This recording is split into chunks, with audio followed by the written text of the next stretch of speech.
नमस्कार दोस्तों, पीएससी अड्डा के यूट्यूब चैनल पर आप सभी का हार्दिक स्वागत है। दोस्तों मैं पंकज राठौर आज आपको बताने वाला हूं यूनेस्को के द्वारा जो भारत में विश्व विरासत स्थल घोषित किए गए हैं उनके बारे में। दोस्तों ये अपनी सीरीज चल रही है पूरी यूनेस्को के जो विश्व विरासत स्थल है इनकी।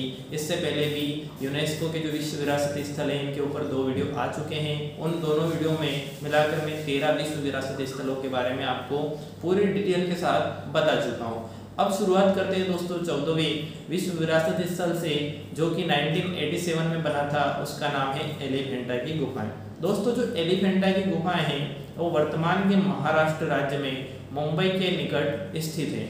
दोस्तों मुंबई के निकट स्थित होने के कारण ये पर्यटकों के लिए काफ़ी एक लुभावनी जगह है। यहाँ पर जो पौराणिक देवताओं की मूर्तियाँ हैं वो बहुत ही लुभावनी हैं। दोस्तों यहाँ पर एक शिव की प्रतिमा बहुत ही आकर्षण का केंद्र है लोगों के लिए। और ये जो एलिफेंटा की गुफाएं दोस्तों 1987 में विश्व विरासत स्थल की सूची में शामिल हुई थी। इनको शामिल कौन करता है दोस्तों? इनको शामिल करने का जो काम है वो यूनेस्को के द्वारा किया जाता है। दोस्तों 1987 में 4 कुल विश्व विरासत स्थल जो भारत से संबंधित थे उनको उस सूची में शामिल किया गया था। तो दूसरा जो स्थल है दोस्तों वो वर्तमान के कर्नाटक राज्य से संबंधित है। उसका नाम है दोस्तों पट्टाकम के स्मारक। दोस्तों जो पट्टाकम के स्मारक हैं वो चालुक्य वंश के शासकों ने बनवाए थे और ये वर्तमान कर्नाटक राज्य में स्थित है। दोस्तों जो पट्टाकम के स्मारक हैं वो कर्नाटक में स्थित है। विरूपाक्ष मंदिर यहाँ का एक फेमस मंदिर है पट्टाकम के स्मारक का। दोस्तों उसके बाद जो तीसरा विश्व विरासत स्थल बना 1987 में वो था द ग्रेट लिविंग चोल मंदिर। दोस्तों जो चोल मंदिर है वो वर्तमान के तमिलनाडु राज्य में स्थित है। द ग्रेट लिविंग चोल मंदिर कहाँ पर स्थित है? तमिलनाडु में स्थित है। दोस्तों ये 3 मंदिरों का समूह है। जो चोल मंदिर हैं ग्रेट लिविंग चोल मंदिर, ये 3 मंदिरों का समूह है और 1987 में इनमें से एक मंदिर को विश्व विरासत स्थल की सूची में शामिल किया गया, जबकि 2004 में 2 अन्य मंदिरों को इस सूची में शामिल किया गया और इसको केवल एक ही विश्व विरासत स्थल के रूप में घोषित किया गया या चुना गया। दोस्तों तो यहाँ पर 3 मंदिर कौन कौन से हैं? एक है बृहदेश्वर मंदिर जिसको 1987 में विश्व विरासत स्थल की सूची में शामिल किया गया था और 2 अन्य मंदिरों को 2004 में शामिल किया गया। उसके बाद देखते हैं दोस्तों 1987 में जो अगला विश्व विरासत स्थल चुना गया वो था सुंदरवन नेशनल पार्क। दोस्तों सुंदरवन का नाम तो आप सभी ने सुना ही होगा कि अगर प्रश्न पूछा जाता है एग्जाम में कि विश्व का सबसे बड़ा नदी डेल्टा कौन सा है, तो उसका उत्तर होता कि गंगा और ब्रह्मपुत्र नदी के द्वारा बनाया गया डेल्टा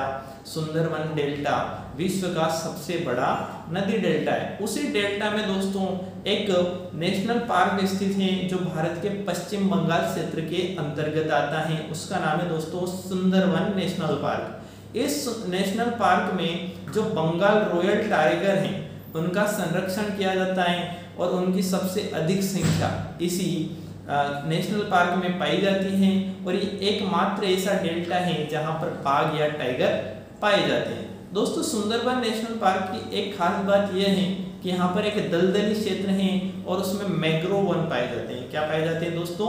मैंग्रोव वन पाए जाते हैं इस नेशनल पार्क में। दोस्तों उसके बाद बात करते हैं 1988 की कि 1988 में कौन सा विश्व विरासत स्थल यूनेस्को की सूची में शामिल किया गया। तो दोस्तों आपने नाम सुना होगा, वर्तमान के उत्तराखंड राज्य में नंदा देवी पर्वत के पास में पड़ता है नंदा देवी नेशनल पार्क और फूलों की घाटी, जिसको फूलों की घाटी नेशनल पार्क के नाम से जाना जाता है। तो इन दोनों को दोस्तों 1988 में शामिल किया गया था। फूलों की घाटी को इसमें बाद में काउंट किया गया 2005 में। तो दोस्तों जो नंदा देवी है ये एक बर्फीला क्षेत्र है, यहाँ पर हिमालय का बर्फीला क्षेत्र है और यह पक्षियों के लिए और जो लाल लोमड़ी हैं उसके लिए और हिमालय के जो भी जानवर हैं पशु हैं उनके लिए काफी फेमस हो जाता है। ये कस्तूरी हिरण भी यहाँ पर क्या होता है दोस्तों पाया जाता है। और जो फूलों की घाटी नेशनल पार्क है उसमें 312 से अधिक फूलों की प्रजातियां पाई जाती हैं, जिसमें से 36 ऐसी प्रजातियां हैं फूलों की जो विलुप्त होने की कगार पर है। तो दोस्तों इनको 1988 में और 2005 में विश्व विरासत स्थल की सूची में शामिल किया गया। दोस्तों अब बात करते हैं कि 1989 में क्या हुआ। 1989 में मध्य प्रदेश का एक ऐसा स्थान जिसको विश्व विरासत स्थल की सूची में शामिल किया गया, उसका नाम था दोस्तों सांची के स्तूप। वर्तमान के मध्य प्रदेश के रायसेन जिले में स्थित एक छोटा सा नगर सांची, जहां पर जो मौर्य शासक था अशोक, सम्राट अशोक, उसने स्तूपों का निर्माण करवाया था और यहाँ पर 3 स्तूप स्थित है जिसे सांची के स्तूप के नाम से जाना जाता है। दोस्तों यहाँ पर एक संग्रहालय भी है जहाँ पर जो बौद्धकालीन बहुत सारी चीजें हैं वो रखी हुई हैं। दोस्तों जो सांची का स्तूप है वो मौर्य काल से तथा मौर्योत्तर काल से दोनों से संबंधित है, क्योंकि शुंग वंश के शासकों ने भी यहाँ पर इन स्तूपों का जीर्णोद्धार करवाया था।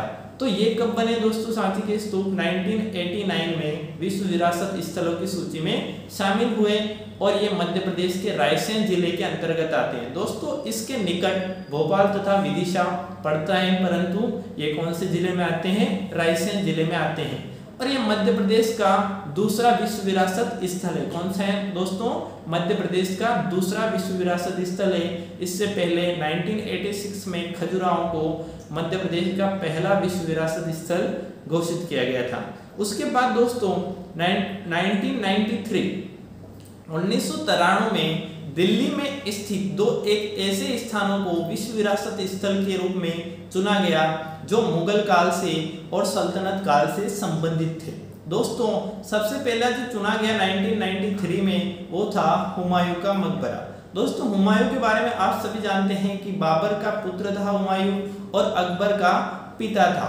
और हुमायूं के बारे में कहा जाता है कि वो दीन पनाह शहर की जो लाइब्रेरी थी उनकी सीढ़ियों से गिरकर मर गया था। तो उसका जो मकबरा है वो काफी सुंदर है, लाल बलुआ पत्थर से निर्मित है और वो दिल्ली में स्थित है। कहाँ पर स्थित है दोस्तों? दिल्ली में स्थित है। उसको 1993 में विश्व विरासत स्थल की सूची में शामिल किया गया।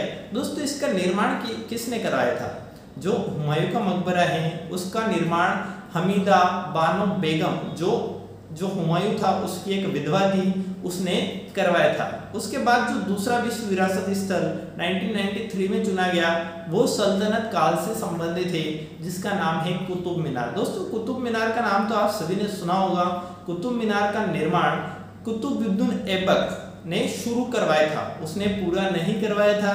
पूरा करवाने से पहले ही उसकी मृत्यु हो गई थी। तो उसका जो वंशज था इल्तुतमिश, उसने कुतुब मीनार का जो निर्माण कार्य बचा हुआ था उसको पूरा करवाया था। एक बार क्या हुआ दोस्तों कि आकाशीय बिजली गिरने से कुतुब मीनार का जो ऊपरी हिस्सा था वो ढह गया था और फिरोज शाह तुगलक ने, जो तुगलक वंश का शासक था, उसने इस कुतुब मीनार का जीर्णोद्धार करवाया था। इन तीनों चीजें जो मैंने आपको बताई इसलिए बताई कि इन तीनों से एग्जाम्स में क्वेश्चन आ चुके हैं और आने की संभावना होती है। उसके बाद दोस्तों 1999 की बात करें अपन, 1999 में कौन से विश्व विरासत स्थल बने? तो बने भारत के पर्वतीय रेलवे यानी कि टॉय ट्रेन। दोस्तों टॉय ट्रेन का नाम तो आप सभी ने सुना होगा कि जो पहाड़ी इलाके होते हैं उनमें छोटी छोटी ट्रेनें चलती हैं और नैनो गेज की जो पटरियां होती हैं उनके ऊपर चलती हैं, तो उनको बोला जाता है टॉय ट्रेन या पर्वतीय रेलवे। तो दोस्तों 1999, 2005 और 2008 में तीनों बार इनको विश्व विरासत स्थल की सूची में शामिल किया गया, परंतु एक बार ही इनको काउंट किया जाता है। तो ये 3 जगह ऐसी हैं जहां पर टॉय ट्रेन चलती हैं। एक तो जब 1999 में शामिल किया गया वो था दार्जिलिंग। दोस्तों दार्जिलिंग वर्तमान पश्चिम बंगाल के अंतर्गत आता है। कहाँ पर आता है दोस्तों? पश्चिम बंगाल के अंतर्गत, और ये हिमालय पर बसा हुआ है। कहाँ पर बसा हुआ है? हिमालय पे बसा हुआ है। पर्वतीय क्षेत्र होने के कारण यहाँ पर बड़ी ट्रेनें तो चल नहीं सकती आसानी से, तो जो पर्यटक होते हैं घूमने आते हैं उनके लिए ट्रेन की सुविधा होती है, वो होती है टॉय ट्रेन। तो इसको पर्वतीय रेलवे को विश्व विरासत स्थल कब बनाया गया? 1999 में। उसके बाद दोस्तों नीलगिरी जो तमिलनाडु में स्थित है वहां पर भी टॉय ट्रेन चलती है, उसको 2005 में विश्व विरासत स्थल की सूची में शामिल किया गया। और एक चलती है दोस्तों हिमाचल प्रदेश में कालका से शिमला के बीच, उसको 2008 में विश्व विरासत स्थल की सूची में शामिल किया गया। उसके बाद दोस्तों 2002 की जब बात करें, 2002 में महाबोधि मंदिर को विश्व विरासत स्थल की सूची में शामिल किया गया। दोस्तों महाबोधि मंदिर कहाँ पर है? ये वर्तमान के बिहार और बिहार के गया में स्थित है। गया का नाम आप सभी ने सुना होगा कि गया में महाबोधि मंदिर जो है वो स्थित है। दोस्तों इसको महाबोधि मंदिर इसलिए बोला जाता है क्योंकि इसी स्थान पर जो गौतम बुद्ध थे, जिनका बचपन का नाम सिद्धार्थ था और जिनको बुद्ध धर्म का प्रवर्तक माना जाता है, इनको यहीं पर जो बोध गया मंदिर है, महाबोधि मंदिर है, यहाँ पर महाज्ञान की प्राप्ति हुई थी। यहाँ वर्तमान में आज भी एक पीपल का बड़ा वृक्ष है। ऐसा माना जाता है कि इसी वृक्ष के नीचे जो गौतम बुद्ध थे उनको महाज्ञान की प्राप्ति हुई थी।